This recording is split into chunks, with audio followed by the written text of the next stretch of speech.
ហេតុអ្វីបានជារាងកាយរបស់អ្នកហាត់មួយឆ្នាំហើយអត់មានឃើញផ្លាស់ប្ដូរសោះអញ្ចឹងសម្រាប់បងប្អូនដែលហាត់ប្រាណចង់បានសាច់ដុំនិងមិនចង់បានសាច់ដុំវីដេអូនេះគឺកុំអស់រំលងជាដាច់ខាតគឺជាការចែករំលែករបស់ខូចម៉ាលីដែលសម្រាប់បងប្អូនទាំងអស់គ្នាដែលហាត់ប្រាណមកក្លឹបមួយឆ្នាំហើយនឹងជាពិសេសគឺអ្នកវ័យ40ណាចាអញ្ចឹងនេះគឺជារូបរាងខូចម៉ាលីដែលបានផ្លាស់ប្ដូរនៅអាយុ40អញ្ចឹងនេះគឺរូបរាងអាយុ40ហ្មងបងប្អូនទាំងអស់គ្នាចាសម្រាប់អ្នកទាំងអស់គ្នាបើសិនជាចាប់ផ្ដើមហាត់ប្រាណនៅក្នុងអាយុ30ជាង40ឡើងគឺវីដេអូហ្នឹងគឺត្រូវជាមួយបងប្អូនទាំងអស់គ្នាហើយចាដោយសារតែខូចម៉ាលីនឹងចែកតិចនិច3ដែលទាំងអស់គ្នាគួរដឹងថាហាត់ប្រាណបានរៀងជោគជ័យនេះតើយើងគួរតែរៀបចំការវិភាគឬក៏តើដំណើរទៅដើម្បីផ្លាស់ប្ដូររូបរាងកាយយើងណាតើយើងត្រូវធ្វើបែបម៉េចខ្លះហើយងាយខូចម៉ាលីនឹងឲ្យ3វិធីងាយដែលទាំងអស់គ្នាអាចយកទៅចាប់ផ្ដើមបានជាពិសេសគឺអ្នកដែលចាប់ផ្ដើមហាត់ដំបូងឬក៏អ្នកដែលហាត់នៅមកក្លឹបមួយឆ្នាំហើយតែមិនឃើញផ្លាស់ប្ដូរអីទេយ៉ាអញ្ចឹងវីដេអូនេះគឺខូចម៉ាលីនឹងចែករំលែកបទពិសោធន៍3ចំណុចទី1គឺការហាត់ប្រាណឲ្យមានកាយវិភាគត្រឹមត្រូវនិងជាប់លាប់ព្រោះការហាត់មានវិន័យនេះគឺសំខាន់មែនតើទាំងអស់គ្នាកុំចាប់ផ្ដើមហាត់ហើយឈប់អញ្ចឹងឃើញតែដើមសប្តាហ៍អ្នកខ្លះចាប់ផ្ដើមថ្ងៃច័ន្ទអញ្ចឹងទៅមិនទាន់ដល់ថ្ងៃសុក្រផងគឺឈប់បាត់ហើយឈប់ហាត់បាត់ហើយចាអញ្ចឹង consistent ហ្នឹងគឺការមានវិន័យនិងការហាត់ឲ្យបានត្រឹមត្រូវហើយពេលដែលយើងហាត់បានជាប់លាប់ហើយគឺមួយទៀតគឺការវិភាគក្នុងការហាត់ចាពីនឹងអត់បានទេហាត់អីព្រោះទាំងអស់គ្នាហាត់នៅផ្ទះឬក៏ហាត់នៅក្លឹបទេទាំងអស់គ្នាត្រូវដឹងថាហាត់អីបានយើងត្រូវមានការវិភាគហាត់បានន័យថាដើម្បីតាមដានរាងកាយយើងថាតើយើងហាត់អាទិត្យមុនហ្នឹងហើយនឹងអាទិត្យហ្នឹងតើខ្លាំងជាងមុនអត់គីឡូធ្ងន់ជាងមុនអត់ល្អជាងមុនអត់និយាយទៅគឺយើងធ្វើម៉េចដើម្បីឲ្យគេហៅរាងកាយយើងហ្នឹងតាមដាននៃការហាត់របស់យើងហ្នឹងឲ្យបានត្រឹមត្រូវមិនមែនដឹងតែបងប្អូនហាត់លើកធ្ងន់ដឹងតែបានរាងស្អាតឬក៏មកហាត់ច្រើនម៉ោងបានរាងស្អាតអត់ទេចាព្រោះការមានវិន័យលើខ្លួនឯងការហាត់ជាប់លាប់មានកាយវិភាគត្រឹមត្រូវនេះគឺសំខាន់មែនតើបើទាំងអស់គ្នាដឹងថាខ្ញុំត្រូវហាត់3ថ្ងៃក្នុងមួយសប្តាហ៍លើគីឡូចាឬក៏ហាត់យូហ្គាឬក៏ហាត់កីឡាអីផ្សេងដែរទាំងអស់គ្នាក្នុងកំពុងតែហាត់ចាអញ្ចឹងអានោះសំខាន់ណាយ៉ាហើយចំណុចទី2អីដែលខូចម៉ាលីទទួលបានណាទាំងអស់គ្នាមើលរៀងមើលការហាត់ចាគឺការមានរបបអាហារត្រឹមត្រូវរបបអាហារត្រឹមត្រូវនេះបានន័យថាជាមានអាហាររូបត្ថម្ភបងប្អូនអត់ឲ្យបដោតទៅលើមួយមុខណាមួយទេអាហារ3ក្រុមមិនថាពពួកប្រូតេអ៊ីនពពួកកាបូអ៊ីដ្រាតឬក៏ពពួកជាតិខ្លាញ់ហើយយើងមិននឹងខ្ញុំនិយាយតែធំ3ហ្នឹងឯងគឺធម្មជាតិ 100% ញ៉ាំបែបណាដើម្បីកុំឲ្យខ្លួនទាំងអស់គ្នាបដោតទៅលើតែមួយមុខចាព្រោះរាងកាយយើងវាត្រូវការសារជាតិចិញ្ចឹមគ្រប់មុខចាវាមានបន្លែមានផ្លែឈើមាន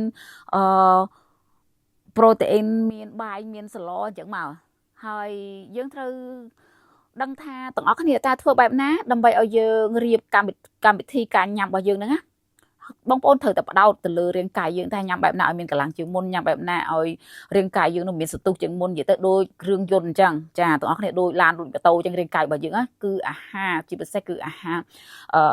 ទាំងអស់គ្នាត្រូវបដោតទៅលើអាហារធំធម្មជាតិសុទ្ធមកចាអាហ្នឹងគឺល្អសំខាន់មែនទែនព្រោះសម្រាប់ខូចម៉ាលីទាំងអស់គ្នាឲ្យជាក់ថាអាហារពេលព្រឹកញ៉ាំអីថ្ងៃញ៉ាំអីល្ងាចញ៉ាំអីគឺទាំងអស់គ្នាមកចានរបស់យើងហ្នឹងឲ្យវាមានសារជាតិចិញ្ចឹមគ្រប់គ្រាន់មានបន្លែមានសាច់ចាឲ្យបានគ្រប់គ្រាន់មកគឺទាំងអស់គ្នានឹងទទួលបានរាងមួយដែលខ្លួនឯងស្រឡាញ់ហើយទី2ហ្នឹងមានបងប្អូនជាច្រើនគាត់តែងតែសួរខូចម៉ាលីថាអូតើគួរញ៉ាំបែបណាទាំងអស់គ្នាអាចមើលអាហាររបស់ខូចម៉ាលីបានចាអញ្ចឹង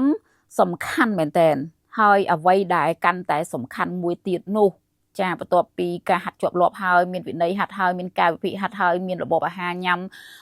បានសុខភាពល្អហើយការញ៉ាំដោយអត់មានសម្ពាធហើយយល់ដឹងពីការញ៉ាំឲ្យបានត្រឹមត្រូវជាមួយរាងកាយរបស់យើងមកព្រោះអ្នកខ្លះហាត់តិចអ្នកខ្លះហាត់ច្រើនទាំងអស់គ្នាយើងអាចញ៉ាំតាមគេបានទេបើយើងតាមតែមើលតែការចែករំលែកហ្នឹងគឺអត់ត្រូវជាមួយនឹងរាងកាយយើងទេព្រោះរាងកាយរបស់យើងការចេញសកម្មភាពក៏ខុសគ្នាការដុតកាឡូរីក៏ខុសគ្នាការហាត់ប្រាណក៏ខុសគ្នាអ្នកខ្លះហាត់លើគីឡូអ្នកខ្លះហាត់ត្រឹមតែរាងកាយប្រើរាងកាយអ្នកខ្លះហាត់យូហ្គាអ្នកខ្លះជិះកង់អញ្ចឹងគឺប្រភេទកីឡាហ្នឹងគឺការចេញកម្លាំងខុសគ្នាទាំងអស់អញ្ចឹងការញ៉ាំក៏ខុសគ្នាដែរធ្វើបែបណាឲ្យទាំងអស់គ្នាកីឡាក៏ដោយការញ៉ាំក៏ដោយឲ្យសមស្របជាមួយនឹងការរស់នៅរបស់យើងទើបយើងមិនមានសម្ពាធក្នុងការរៀបចំវាណាចាហើយចំណុចទី3 ទី3នេះរឹតតែសំខាន់គឺការសម្រាកឲ្យបានគ្រប់គ្រាន់ការគេងទាំងអស់គ្នាចាការគេងពី7ម៉ោងទៅ8ម៉ោងព្រោះការគេងនេះគឺវាធ្វើឲ្យការជួសជុលរាងកាយរបស់យើងវាជួយការជួសជុលជាមួយនឹងសាច់ដុំរបស់យើងចាបើសិនជាយើងគេងអត់គ្រប់ទេចាបងប្អូនទាំងអស់គ្នាគឺនឹងធ្វើឲ្យយើងណាមានអារម្មណ៍ថានិយាយទៅរាងកាយរបស់យើងទន់ខ្សោយសាច់ដុំរបស់យើងក៏មិនបានជួសជុលបានល្អហើយវាអត់មានពេល recover ទាំងអស់គ្នាកុំអាងថាខ្ញុំពិតជារវល់ខ្លាំងណាស់តែទាំងអស់គ្នាត្រូវចាំថាមិនថារាងកាយមិនថាសម្រាប់ហាត់យករៀងឬក៏ថែសុខភាពទេបើទាំងអស់គ្នាគេងមិនគ្រប់ឥឡូវប្រព័ន្ធភាពស៊ាំរបស់បងប្អូនទាំងអស់គ្នាមុំរាងកាយរបស់ទាំងអស់គ្នានៅក្មេងប៉ុន្តែពេលថ្ងៃណាមួយដែលវាទ្រុឌទ្រោមឬក៏ថ្ងៃណាមួយបងប្អូនធ្លាក់ខ្លួនឈឺគឺវានៅធ្ងន់ធ្ងរអញ្ចឹងកុំភ្លេចគេងឲ្យបានគ្រប់គ្រាន់ញ៉ាំឲ្យបានត្រឹមត្រូវចាមិនថាញ៉ាំទឹកញ៉ាំបន្លែផ្លែឈើឬក៏ជាអាហារ3ពេលទេគឺទាំងអស់គ្នាត្រូវតែធ្វើបែបណាឲ្យបានជាប់លាប់ទាំង3ហ្នឹងហើយអត់មានអីពិបាកទេបងប្អូនតាក់3យ៉ាងហ្នឹងទាំងអស់គ្នានៅទទួលបានរាងមួយដែលស្អាតដែលសិចស៊ីដែលខ្លួនឯងស្រឡាញ់ចូលចិត្តមិនឲ្យខ្លួនឯងមានសម្ពាធចាហើយអ្វីដែលសំខាន់ទាំងអស់គ្នាមានភាពជឿជាក់លើខ្លួនឯងទាំងអស់គ្នាអាចមើលក្បាលពោះខូចលីមើលរូបរាងខូចលីចាខ្ញុំចូល